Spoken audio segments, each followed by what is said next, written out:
नमस्कार, कैसे हैं आप लोग? मेरे ख्याल से अच्छे होंगे और अपनी पढ़ाई-लिखाई खूब अच्छे से कर रहे होंगे। आज की तारीख है 20 सितंबर 2023, लेकिन हम पहले 19 सितंबर 2023 का करंट अफेयर डिस्कस करने जा रहे हैं।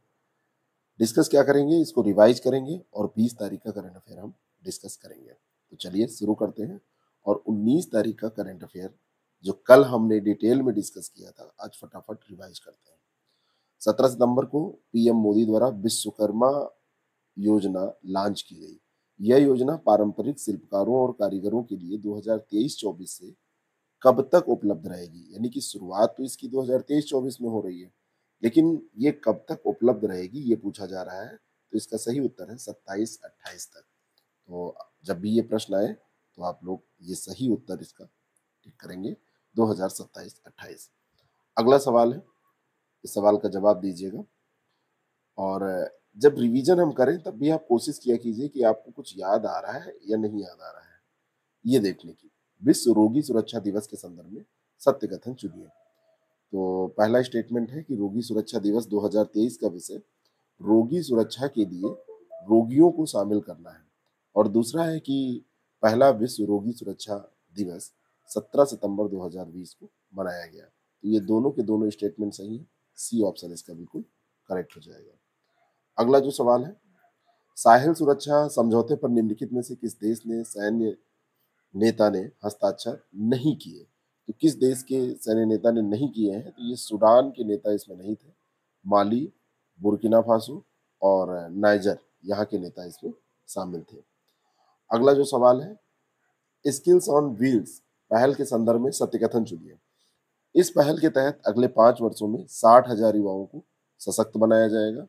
दूसरा स्टेटमेंट है कि ये बस और प्रायोगिक प्रयोगशाला शुरुआत में उत्तर प्रदेश के गाँवों में और बाद में ये अन्य हिस्सों में शुरू की जाएगी। तो ज़रा बताइएगा कि ये दूसरा फैक्ट गलत है, उत्तर प्रदेश की जगह यहाँ पर क्या होगा? बाकी केवल एक यहाँ पर सही हो जाएगा, बी ऑप्शन यहाँ का करेक्ट है। अगला जो सवाल है, भारत ने 17 सितंबर को किस देश को हराकर एशिया कप 2023 खिताब जीता? बड़ा बेसिक सवाल है, लेकिन ऐसे ही ये पूछ लिया जाएगा। तो ये सही उत्तर है श्रीलंका। और अगला सवाल है, निम्नलिखित में से सत्य कथन चुनिए। और उसका पहला स्टेटमेंट है कि 2009 में बैंकॉक में आयोजित 8वीं विश्व बांस कांग्रेस ने 18 सितंबर को विश्व बांस दिवस घोषित किया। और दूसरा है, संयुक्त राष्ट्र ने 2021 से 2030 तक, दूसरा फैक्ट इसका बहुत इंपॉर्टेंट है, पारिस्थितिक तंत्र बहाली पर एक दशक के रूप में इसको घोषित किया। किस पर? पारिस्थितिक तंत्र बहाली पर एक दशक। तो इसमें दूसरा स्टेटमेंट आप ध्यान रखिए, मोस्ट इंपॉर्टेंट है, अलग से भी पूछा जाएगा। तो सही उत्तर इसका सी हो जाएगा, पहला और दूसरा दोनों सही हो जाएंगे। अगला सवाल, विश्व धरोहर समिति के किस सत्र के दौरान शांति निकेतन को सूची में शामिल करने का निर्णय लिया गया? तो ये 45वें सत्र के दौरान लिया गया है। अगला जो सवाल है, सरपंच संवाद पहल के बारे में ये प्रश्न है। और इस संदर्भ में पहला स्टेटमेंट है कि असम के मुख्यमंत्री गुलाब चंद कटारिया ने सरपंच संवाद ऐप लॉन्च किया। और दूसरा स्टेटमेंट यहाँ पर है कि सरपंच संवाद जो पहल है, इसका मुख्य उद्देश्य पूरे भारत में लगभग 2.5 लाख सरपंचों को जोड़ना है। तो केवल दूसरा यहाँ पर सही है, पहला वहाँ पर गलत स्टेटमेंट है। इसको भी आपको बताना है क्या गलत है। आप अपने दिमाग पर थोड़ा सा जोर दीजिए कि कल की चीजें याद आ रही हैं कि नहीं, यही सबसे ज्यादा इंपॉर्टेंट है। पढ़ते तो सारे लोग हैं, लेकिन जो रिवीजन करता है उसको सब याद रहता है। काजी फैज ईसा पाकिस्तान के किस क्रम के मुख्य न्यायाधीश मुख्य न्यायाधीश बने? तो ये 29वें बने हैं। किस क्रम के बने हैं? ये 29वें बने हैं। और अगला सवाल है, यही अंतिम है रिवीजन के क्रम में, भारत ने कितने सुखोई Su-30 MKI खरीदने का फैसला किया है? तो ये 12 भारत खरीद रहा है अभी। किससे ले रहा है, जरा इसको बताइएगा। आप सोचेंगे कि आज बड़े प्रश्न हो गए, ऐसे ही सवाल बनते हैं। जब मैं पूछ रहा हूं तो आप देखिए आपके दिमाग पर कितना जोर पड़ रहा है, यही डिसाइड करता है कि आप कितना याद रख पा रहे हैं। तो चलिए अब आज के करंट अफेयर को हम शुरू करते हैं। और आज के करंट अफेयर की सबसे खास बात यह है कि हमने जो यहाँ पर सवाल आपको दिए हैं उसमें कोशिश आज की है कि ट्रेडिशनल जीके आपका कुछ ज़्यादा मैं समझा सकूँ। तो ये तो खैर डिस्कशन के क्रम में हम लोग रोज़ करते हैं। आज इसको और अच्छे से करने वाले हैं। तो आप लोग इतना बढ़िया से इसको पसंद करते हैं, उसी का नतीजा है कि हम किसी भी कंडीशन में, किसी भी दशा में ये सवाल आपके सामने रखते हैं। जैसे पहला ही सवाल है, यहाँ पर अभी चर्चा में एक बिल रहा है और वो बिल है महिलाओं को आरक्षण प्रदान करने वाला। तो इस बिल के संदर्भ में जो यहाँ पे बात हो रही है, उसको ध्यान से देखिए। वर्तमान में लोकसभा में महिला सांसदों की संख्या 15% से कम है।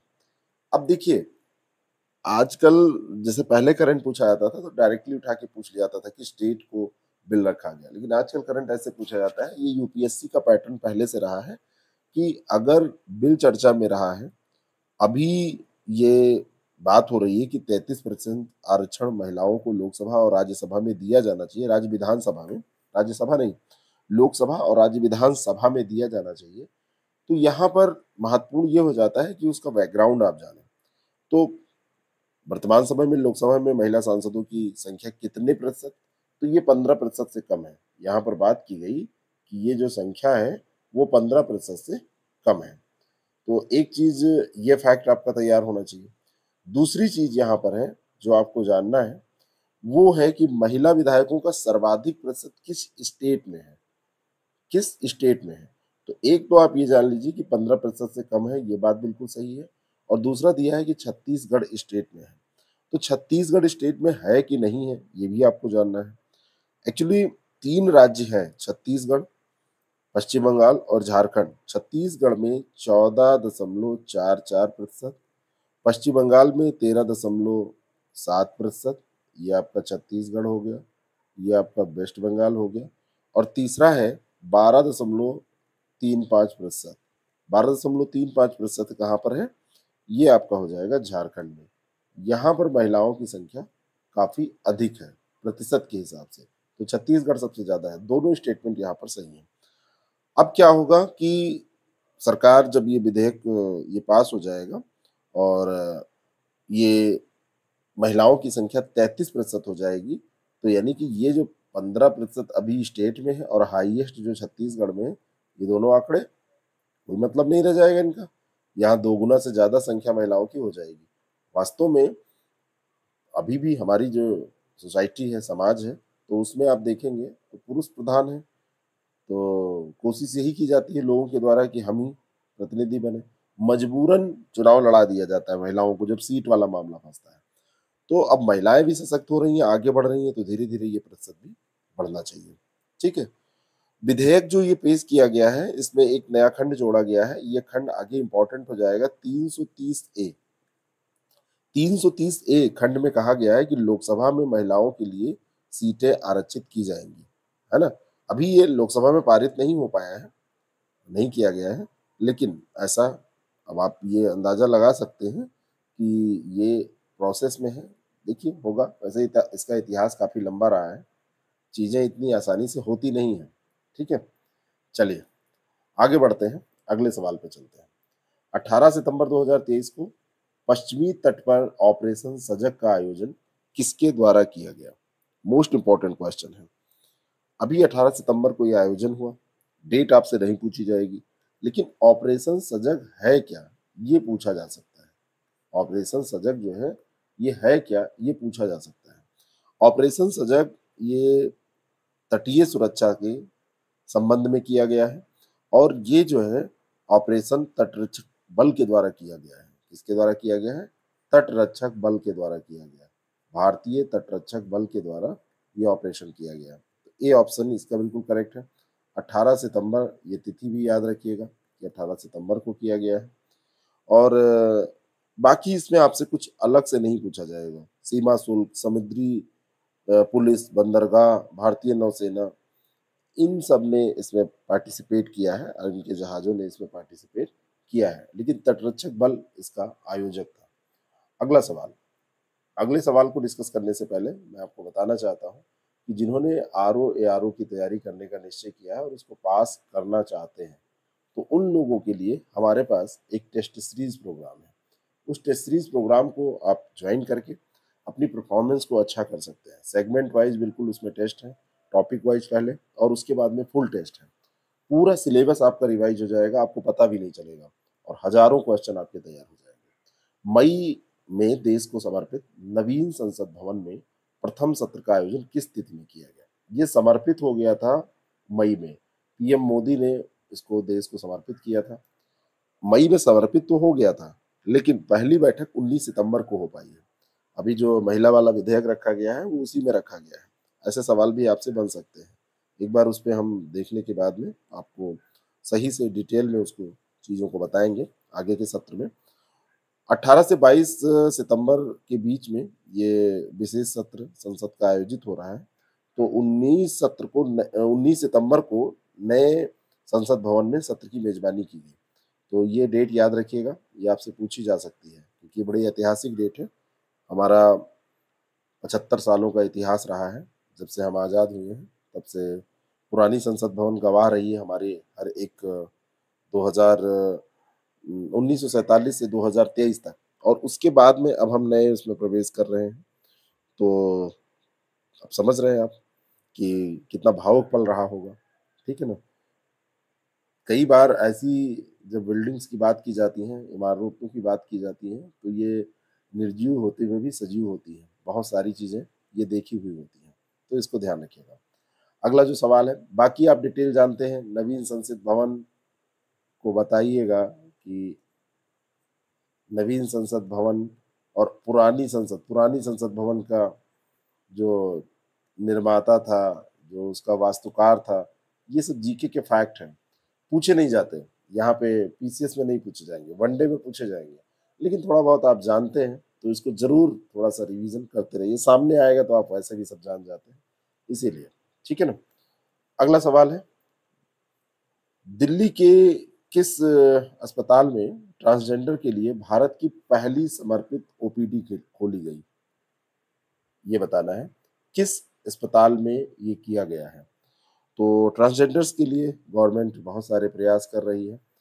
बताइए, अभी ताली जो सीरीज आई है उसको जब आप देखेंगे तो आपको पता चलेगा कि ट्रांसजेंडर तो एग्जिस्ट ही नहीं करते थे, कहीं कहीं पर एग्जिस्ट ही नहीं करते थे कि भाई ये इंडिया में रह रहे हैं तो उनके पास ना कोई डॉक्यूमेंट्स है, ना कुछ कोई अधिकार उनको मिले थे। तो समस्या तो थी, उसमें उनकी कोई वैसी गलती तो है नहीं, ईश्वर ने, प्रकृति ने जैसा उनको बनाया। तो अब धीरे धीरे स्टेप बाय स्टेप इनके लिए कार्य हो रहे हैं। डॉक्टर राम मनोहर लोहिया अस्पताल जो है, वहाँ पर ट्रांसजेंडर के लिए भारत की पहली समर्पित ओपीडी खोली गई है, और यहाँ पे ओपीडी भी होगा, सेवाएं सारी उनको मिलेंगी सामान्य लोगों की तरह। तो ये इम्पोर्टेंट हो जाता है, ए ऑप्शन इसका बिल्कुल करेक्ट है। अगला जो सवाल है, निम्नलिखित में से किस रेलवे स्टेशन का नाम बदलकर शहीद कैप्टन तुषार महाजन रेलवे स्टेशन हो गया? किस रेलवे स्टेशन का नाम बदलकर ऐसा किया गया है? तो ये रेलवे स्टेशन जो है, ये उधमपुर रेलवे स्टेशन है। 16 सितंबर को इसका नाम बदला गया है, उधमपुर रेलवे स्टेशन का। बड़ा फैक्चुअल प्रश्न है, मे भी कभी आपसे पूछ लिया जाए। और भारतीय सेना के अधिकारी कैप्टन तुषार की जहाँ तक बात है, ये अभी इनको मतलब ये भारतीय सेना के अधिकारी थे, नौसेना नहीं, सेना के अधिकारी थे। और इन्होंने अपने जीवन का बलिदान दे दिया। 2016 की बात है, जम्मू के पंपोर में आतंकवाद विरोधी ऑपरेशन के दौरान बहादुरी के साथ इन्होंने नेतृत्व करते हुए अपना अपने प्राण न्यौछावर कर दिए थे। देखिए, बड़े भावुक पल होते हैं। परिवार, सोचिए कि कितना कष्ट में आ जाता है, ठीक है। और एक बार किसी का स्टेटमेंट मैंने पढ़ा कि सैनिक कमाई बड़ा कर लेते हैं, पता नहीं कहाँ मैंने पढ़ा था, पता नहीं कौन पागल था उसको लिखा था। अच्छा बताइए, कितना भी पैसा मिल जाए, क्या किसी की जिंदगी किसी तरीके से वापस लाई जा सकती है? उसके अभाव को खत्म किया जा सकता है? तो ऐसे स्टेटमेंट खैर पब्लिक प्लेटफॉर्म पे किसी को करने नहीं चाहिए, लेकिन पता नहीं, हो सकता है लोग थोड़ा सा अपने स्टेटमेंट को लोगों तक पहुंचाने के लिए कि हम कितना गंदा सोच लेते हैं, ऐसा लोग कर देते होंगे। 6 सितंबर 2023 में अमेरिका और ईरान ने कैदियों की अदला बदली किस देश की मध्यस्थता से हुए समझौते के तहत की? सबसे पहले तो ये जानना है कि किसने किसने की है। अमेरिका और ईरान ने कैदियों की अदला बदली की है। अमेरिका और ईरान ने जो ये अदला बदली की है, इसमें अमेरिका में बंद 5 कैदी के बदले 5 अमेरिकी कैदियों को ईरान ने रिहा किया है। आपस में 5-5 इधर-उधर हस्तांतरित किए गए हैं। अभी ये एक समझौता हुआ था कतर की मध्यस्थता के कारण। किसके कारण हुआ था? कतर की मध्यस्थता के कारण ऐसा हो पाया था। ठीक है? तो इसमें जो समझौता हुआ था, इसमें तेहरान के साथ वाशिंगटन, राजधानी की बात की जाती है, जैसे दिल्ली बात करता है वाशिंगटन से, ऐसे। तो तेहरान के साथ वाशिंगटन के विरोधात्मक संबंध में किसी तरीके का कोई बदलाव इससे नहीं आएगा, लेकिन ईरान के परमाणु कार्यक्रम पर राजनयिक बातचीत की आशा अब जग गई है ना? यहाँ का परमाणु कार्यक्रम जो है, इस पर अब राजनयिक बातचीत होगी। ठीक है? और इस समझौते के तहत कतर यह भी सुनिश्चित करेगा कि इस कोष एक कोष बनाया गया है यहाँ पर, तो इसमें मानवीय कल्याण पर कैसे उसको खर्च किया जाए। ठीक है? मानवीय कल्याण पर कैसे खर्च किया जाए। और 6 बिलियन अमेरिकी डॉलर का एक कोष है। वो कोष जो है, ये तेहरान का था। तो तेहरान का ये 6 बिलियन अमेरिकी डॉलर का कोष प्रतिबंधित था अभी तक। तो इस तेहरान के 6 बिलियन अमेरिकी डॉलर के कोष को प्रतिबंध तो इसका हटा दिया गया, इसका उपयोग कैसे किया जाए। ठीक है? तो ये भी बात यहाँ पर की जा रही है। ये ध्यान रखिएगा, ये फैक्ट बहुत इंपॉर्टेंट है, किस देश के बीच में और किसकी मध्यस्थता के कारण ऐसा हो पाया है। चलिए अगले सवाल पे चलते हैं। 1 अप्रैल से 16 सितंबर 2023 की अवधि के दौरान भारत का शुद्ध प्रत्यक्ष कर संग्रह 8.65 लाख करोड़ रुपए रहा। ये एक फैक्ट है। ये पिछले वर्ष की इसी अवधि की तुलना में कितना अधिक है, ये प्रश्न आपसे बन सकता है। अगर पिछले साल की तुलना करें तो कितना ज्यादा है इस बार, ये प्रश्न पूछा जा रहा है। 1 अप्रैल से 16 सितंबर के बीच की है। देखिए ये जो प्रत्यक्ष कर संग्रह है, ये बढ़ रहा है, यानी कि लोग 2 चीजों के कारण, एक तो शक्ति के कारण, दूसरा थोड़ा सा अपनी भी ईमानदारी लोगों में आ गई है, टैक्स पे कर रहे हैं, सिस्टम भी आसान हो गया है। तो पिछले वर्ष की तुलना में ये कलेक्शन निरंतर बढ़ रहा है। तो इस बार कितना ज्यादा रहा है, यही पूछा जा रहा है आपसे। तो ये प्रतिशत जो रहा है, ये आपका 23.51%, 23.51% ये ज्यादा रहा है, मोर देन लास्ट ईयर जितना इस समय में रहा था उससे ये ज्यादा रहा है। ठीक है? बाकी इसमें बहुत सारे फैक्ट हैं, लेकिन वो फैक्ट आपको याद नहीं होंगे। इतना तुलनात्मक रूप से आप जानिए, कभी लिखिए तो ये बात आ जानी चाहिए उसमें, दिमाग में चीजों को दौड़ा। अब मैं इसमें आपको सब बताऊं कि इतना रहा है फिर इतना बढ़ के इतना हुआ, उसका कोई बहुत मतलब नहीं है। 8.65 लाख करोड़ रुपये ये रहा है ना? तो ये पिछले साल से ज्यादा है, बस ठीक है, इतना आपके दिमाग में होना चाहिए। अब पूरा आप रटेंगे तो याद भी नहीं रहेगा और कचरा इकट्ठा भी नहीं करना चाहिए दिमाग में। अगला सवाल है, निम्नलिखित में से कौन सा सत्य कथन है? तमिलनाडु का होयसला मंदिर भारत का 42वां यूनेस्को विश्व धरोहर स्थल है। अभी बन गया तो अब है। और दूसरा स्टेटमेंट यहाँ पर है कि कर्नाटक का जो होयसला मंदिर है, इसके बारे में कि ये हेलेबिडू मंदिर के नाम से भी जाना जाता है। ठीक है? तो तमिलनाडु का होयसला मंदिर, मैंने अभी देखिए बोल दिया, ये तमिलनाडु यहाँ पर दिया है, ये वास्तव में है क्या? कर्नाटक का मंदिर है। तो पहला स्टेटमेंट तो गलत हो गया। और दूसरा, इसको हेलेबिडू, ये हिस्ट्री का सवाल है, हेलेबिडू के नाम से भी जाना जाता है। तो ये तमिलनाडु का नहीं है, कर्नाटक का है। पहला गलत हो गया, दूसरा इस नाम से जाना जाता है, दूसरा सही है, केवल बी ऑप्शन इसका बिल्कुल करेक्ट हो जाएगा। बात समझ में आ गई? अगला जो सवाल है, सितंबर 2023 में सुगम प्लेटफॉर्म बनाने के लिए भारतीय बीमा नियामक और विकास प्राधिकरण ने किस प्लेटफॉर्म के लिए एक संचालन समिति का गठन किया, है ना? यहाँ पे सितंबर 2023 में सुगम प्लेटफॉर्म बनाने के लिए भारतीय बीमा, इरडा के द्वारा, भारतीय बीमा नियामक और विकास प्राधिकरण के द्वारा किस प्लेटफॉर्म के लिए एक संचालन समिति का गठन किया गया। कौन सा प्लेटफॉर्म है जिसके लिए संचालन समिति ये बना रहे हैं?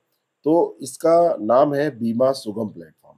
अब बीमा सुगम प्लेटफॉर्म किस लिए है? एक तो इरडा से रिलेटेड, इसको तुरंत आप कर लीजिए, इरडा से रिलेटेड। दूसरा, ये करेगा क्या? ये जो है, ये बीमा सुगम प्लेटफॉर्म व्यक्तियों को जीवन, स्वास्थ्य, मोटर, संपत्ति, जितनी भी बीमा पॉलिसीज होती हैं उनको ऑनलाइन खरीदने में सक्षम बनाएगा। तो आप कह रहे हैं ऑनलाइन तो हम खरीद ही ले रहे हैं। ऑनलाइन जो अभी आप खरीदे हैं ये प्राइवेट प्लेयर के द्वारा आप खरीदते हैं, प्राइवेट कंपनीज हैं उनके द्वारा आप खरीदते हैं, उनके थ्रू आप जाते हैं। अब ये इनका खुद का प्लेटफॉर्म होगा, ठीक है। और एजेंट, दलाल, बैंक, ये सब से थोड़ा सा निजात मिलेगी, ठीक है। अपेक्षाकृत व्यक्ति आसानी से खुद काम कर सकेगा, ठीक है।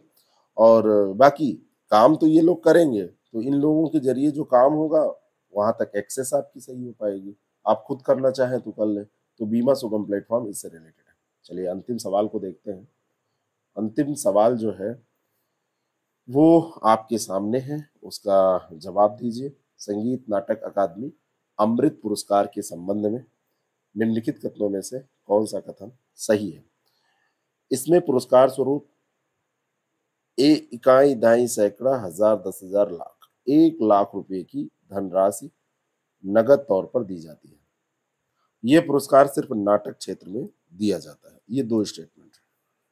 संगीत नाटक अकादमी अमृत पुरस्कार, तो हमारी जो सांस्कृतिक विरासत है वो अक्षुण्ण रह पाए, उसको बढ़ावा दिया जा सके। उपराष्ट्रपति महोदय ने अभी ये पुरस्कार दिया है, इसीलिए दिया जाता है। इन सब पुरस्कारों का क्या मतलब है? यही तो है। हालांकि आप देखेंगे तो अब बॉलीवुड का प्रभाव बहुत तेजी से बढ़ा था और बायकॉट बॉलीवुड तो चल रहा है, लेकिन बायकॉट बॉलीवुड के बाद में क्या इन चीजों को बढ़ावा दिया जा रहा है? हमारी जो गौरवशाली परंपरा रही है उन चीजों को बढ़ावा दिया जा रहा है? तो आप पाएंगे कि नहीं। बायकॉट बॉलीवुड के बाद में फिर जब से थोड़ी सी कुछ वैसी मूवी आ जाती है जिसमें हमको मसाला मिल जाता है, हम फिर चले जाते हैं। तो बॉलीवुड ने बहुत नुकसान भी किया है, ये ध्यान रखिएगा। बॉलीवुड पे कभी जब ऐसे लिखिए तो इस पक्ष पे भी आप बातें कीजिएगा, ठीक है।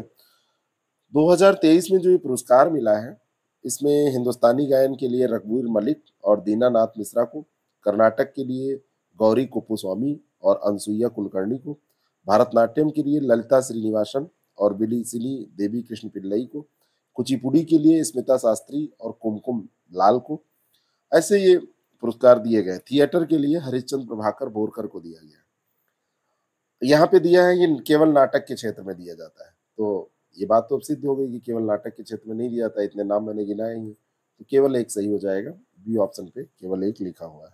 1 लाख रुपए दिए जाते हैं, ताम्रपत्र साथ में दिया जाता है, अंग वस्त्र भी प्रदान किया जाता है। ये पुरस्कार है। तो ये लिस्ट भी आप देख लीजिएगा, पीडीएफ मैं दे दूंगा। एक दिन का पीडीएफ लेट हुआ है क्योंकि मैं बाहर था, तो इसमें कुछ चीजें होती हैं जिनको सेट करके फिर हमको देना होता है, तो वो चीज़ नहीं हो पाई थी टाइम ना मिल पाने के कारण। तो वो मैं आपको दे दूंगा। और पीडीएफ के चक्कर में कम पढ़ा करिए, पढ़ने के क्रम में, याद करने के क्रम में चीज़ों को दिमाग में जब आप बिठा लेंगे तो पीडीएफ की बार बार ज़रूरत नहीं पड़ेगी, ये ध्यान रखा करिए। लेकिन हम पीडीएफ देंगे आपको। Thank you, thank you so much. आप ऐसे ही स्नेह बनाए रखिए, प्रैक्टिस अपना प्रारंभ कर दीजिए, अभ्यास खूब ज़्यादा करिए। एग्जाम का मतलब ही है अभ्यास, जितना ज़्यादा अभ्यास उतना बढ़िया रिजल्ट। फिर मिलते हैं नए सेशन के साथ। Thank you so much.